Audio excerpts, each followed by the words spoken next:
I'm Dr. Sandra. This is my best buddy over here, Angie Grimes, and I just learned a technique today from Dr. Tracy. I don't remember what the name of it is, but I know that you put your hand on top of your head, and then you put your finger on your third eye, and then you put your hand on your heart, and then you put your hand on your belly, and you speak some ancient Chinese phrases, and it's supposed to calm you down. It's the Qigong emotional release. The Qigong emotional release. So I learned that in Dr. Tracy's class.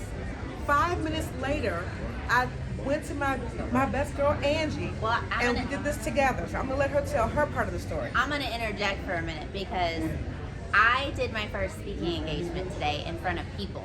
Yes. And I told my story.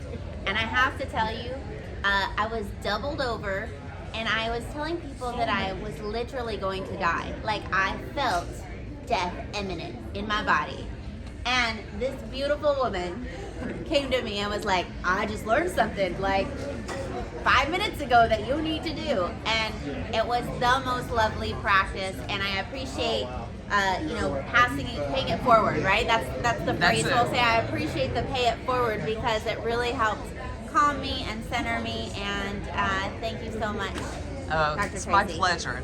Absolutely. And y'all are beautiful. We're rocking it. Yes. Have a great rest of your sessions. Thank you.